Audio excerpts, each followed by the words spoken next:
Baghdad کی بازار میں ایک حلوائی صبح صبح اپنی دکان سجا رہا تھا کہ ایک فقیر اس کی دکان کے پاس سے گزرا۔ دکاندار نے کہا کہ بابا جی، آؤ کچھ کھا پی لیں۔ فقیر بیٹھ گیا تو حلوائی نے گرم گرم دودھ فقیر کو پیش کیا۔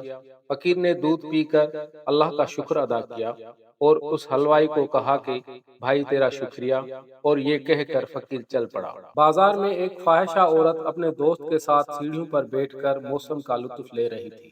ہلکی ہلکی بوندا باندی ہو رہی تھی، جس کی وجہ سے بازار میں کیچڑ تھا۔ فقیر اپنی موج میں بازار سے گزر رہا تھا کہ فقیر کے چلنے سے ایک چھینٹا اڑا اور فاحشہ عورت کے لباس پر گر گیا۔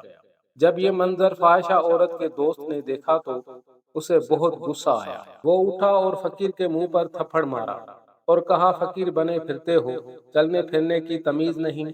فقیر نے ہنس کر آسمان کی طرف دیکھا اور کہا، مالک تو بھی بڑا بے نیاز ہے، کہیں سے دودھ پلواتا ہے، کہیں سے تھپڑ مرواتا ہے۔ یہ کہہ کر فقیر آگے چل پڑا۔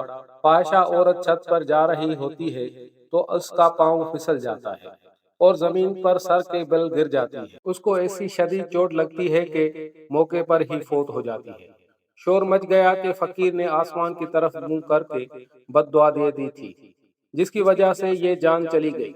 فقیر ابھی بازار کے دوسرے کنارے تک نہیں پہنچ پایا تھا کہ اس فاحشہ عورت کے دوست نے فقیر کو پکڑ لیا اور کہا کہ بڑے فقیر بنے پھرتے ہو، حوصلہ بھی نہیں رکھتے ہو۔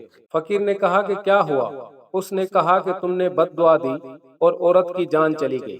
فقیر نے کہا کہ واللہ میں نے تو کوئی بد دعا نہیں دی۔ تو اس شخص نے کہا کہ نہیں، تیری ہی بد دعا کا کیا دھرا ہے۔ جب اس نے ضد کی تو فقیر نے کہا کہ اصل بات پوچھتے ہو تو میں بتاتا ہوں کہ میں نے کوئی بد دعا نہیں کی، یہ یاروں یاروں کی لڑائی ہے۔ لوگوں نے کہا وہ کیسے؟ فقیر نے کہا جب میں گزر رہا تھا اور میرے پاؤں سے چھینٹا اڑا اور اس عورت کے لباس پر پڑا تو اس کے یار کو غصہ آیا، اس نے مجھے مارا، تو پھر میرے یار کو بھی غصہ آ گیا۔